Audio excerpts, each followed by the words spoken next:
Baik, Assalamualaikum warahmatullahi wabarakatuh. Salam sejahtera bagi kita semua. Jadi, pada kesempatan kali ini, kita diberikan kesempatan untuk bertatap muka langsung untuk membahas sekaligus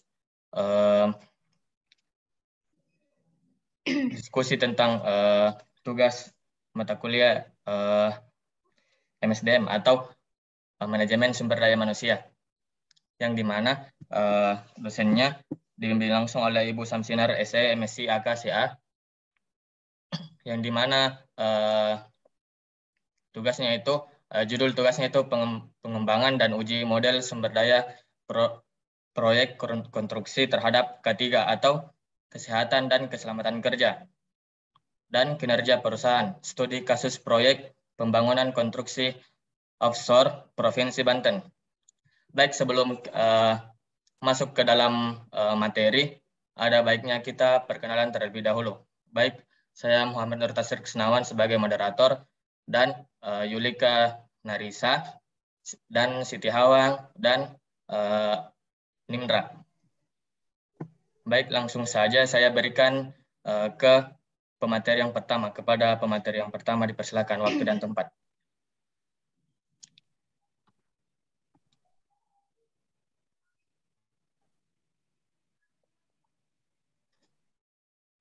Oke, baik, terima kasih.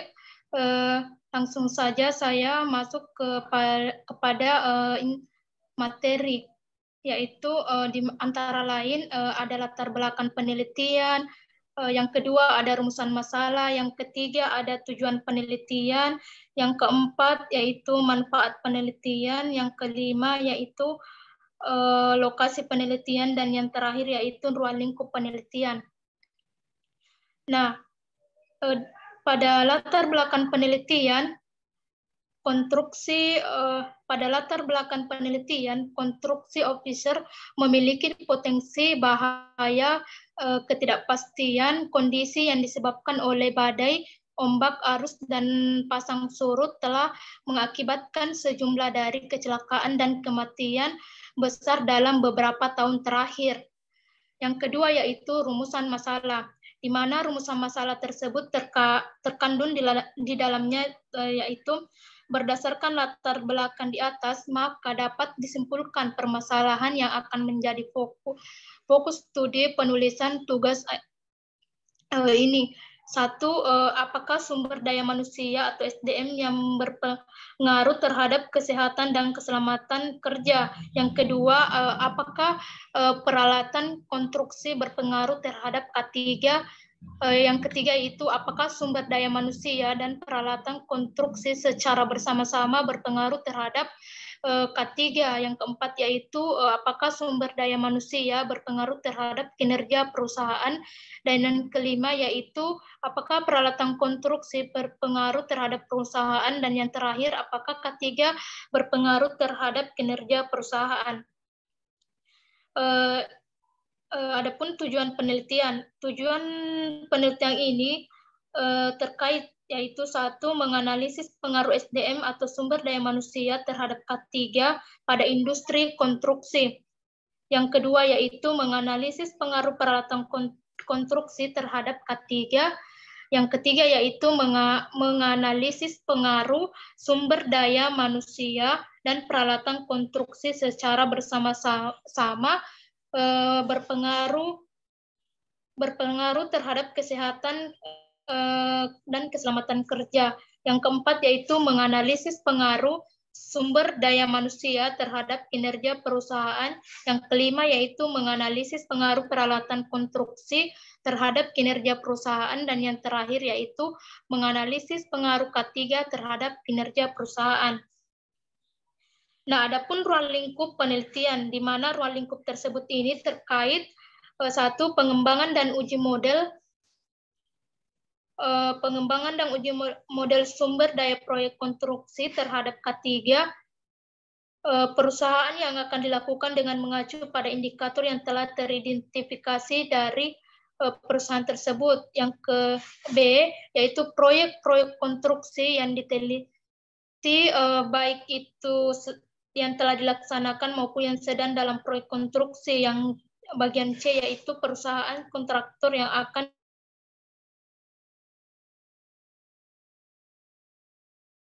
kecil, menengah, dan besar. Nah, adapun manfaat penelitian terkait di dalamnya yaitu satu, kontribusi bagi teori.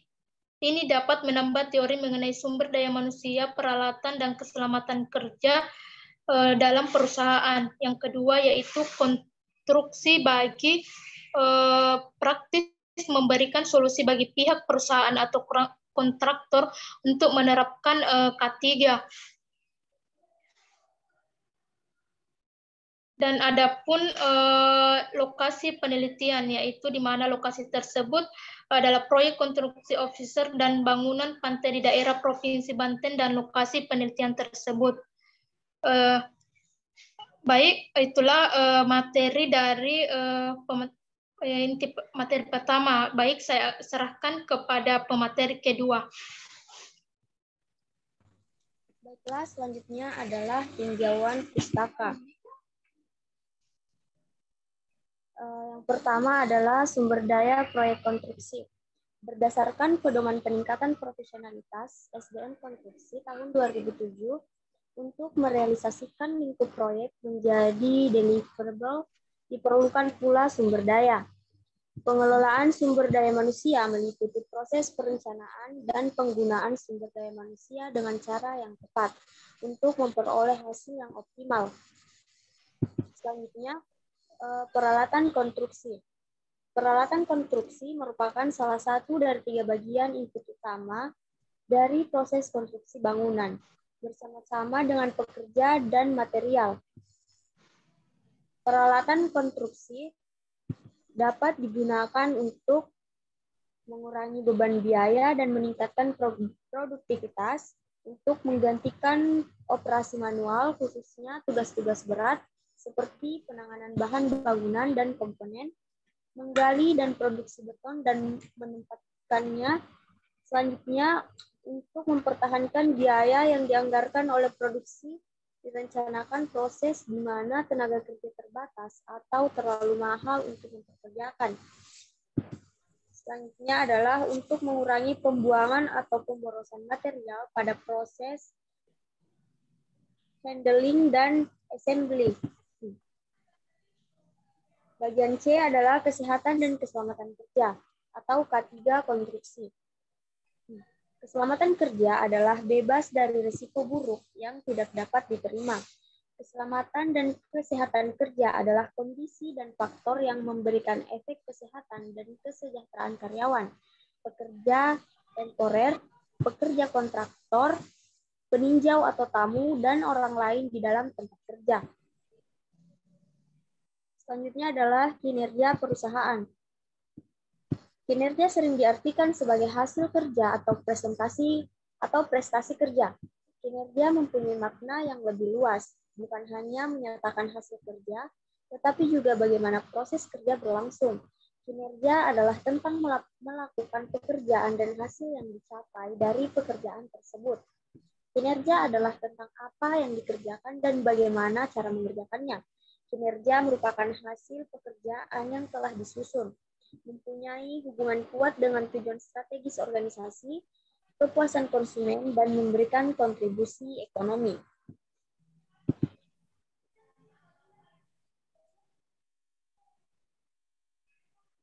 Menurut Imam Soeharto, tahun 1995 dalam Kasuan tahun 2014, kinerja suatu proyek erat hubungannya dengan pencapaian tujuan proyek, di mana tujuan proyek dibatasi oleh 3 batasan, yaitu 1. Anggaran. Proyek harus diselesaikan dengan biaya yang tidak melebihi anggaran. Yang kedua adalah jadwal.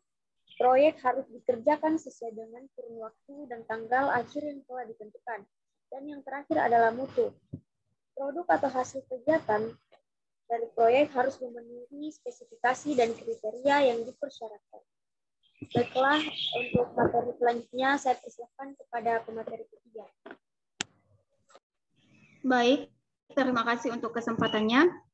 Selanjutnya yaitu metode penelitian. Bagian A, pendekatan metode penelitian kuantitatif. Pemilihan ini dilihat dari rumusan masalah dan data yang diperlukan untuk memecahkan masalah tersebut. Kami telah membuat kerangka pemikiran yang didasari oleh literatur dan dikembangkan menjadi sebuah hipotesis.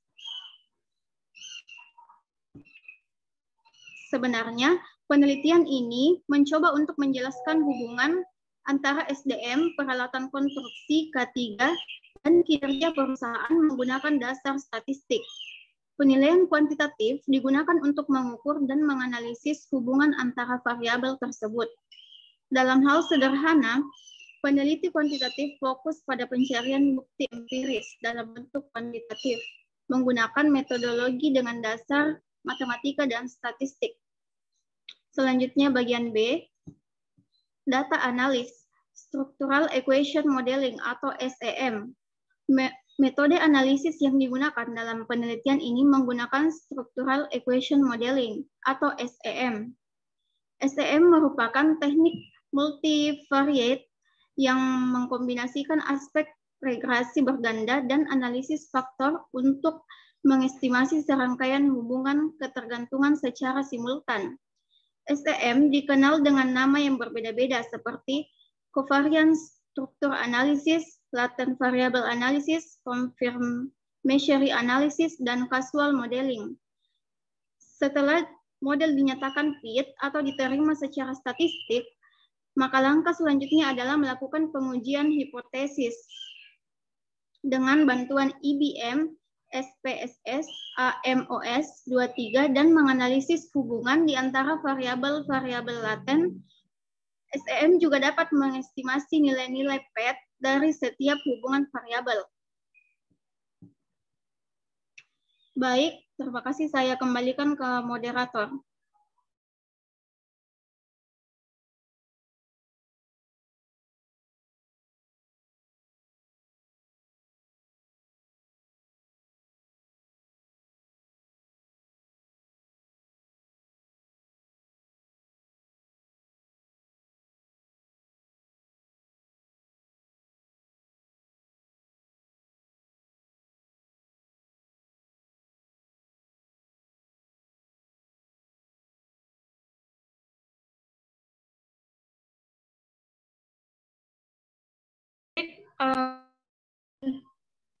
Mikrofonnya diaktifkan.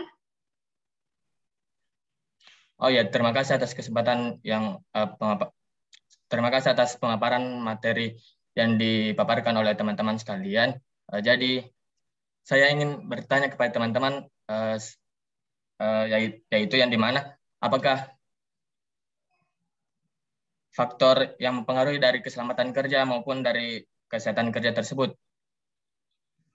Baik, dipersilakan kepada teman-teman yang menjawab. Oke, baik. Terima kasih atas pertanyaan yang kami buka dalam sesi diskusi ini. Seperti yang kita perjelas dalam diskusi ini, perlu kita ketahui bahwa adanya faktor-faktor yang terdapat dalam K3. Di mana faktor tersebut yaitu faktor yang mempengaruhi keselamatan kerja, di antaranya yaitu ada kelengkapan peralatan kerja, ada kualitas peralatan kerja, ada kedisiplinan karyawan, ada ketegasan pemimpin, ada semangat kerja, motivasi kerja, pengawasan serta umur alat kerja.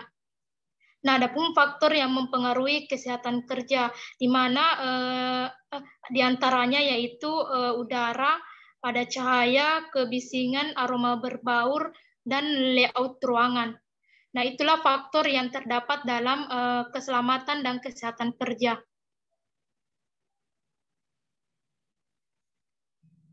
Saya kembalikan kepada moderator. Baik, terima kasih atas jawaban yang diberikan. Satu lagi saya ingin bertanya. Jadi kan tadi telah dipaparkan tentang keselamatan yang mempengaruhi dari materi tersebut. Jadi saya ingin tanyakan kembali. Jadi cara mengurangi kecelakaan dalam dunia pekerjaan itu bagaimana? Baik, dipersilakan. Baik, saya izin menjawab.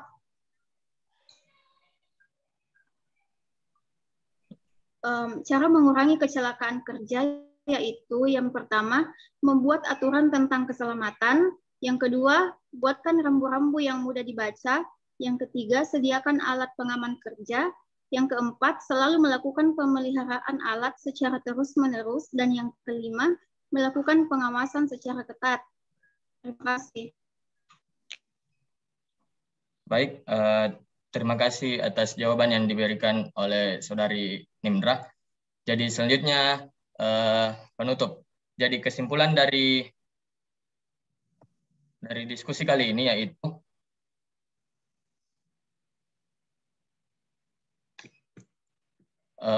pengaruh dari pengendalian manajemen sumber daya manusia terhadap ketiga pada konstruksi offshore di wilayah Banten sebesar 40,4%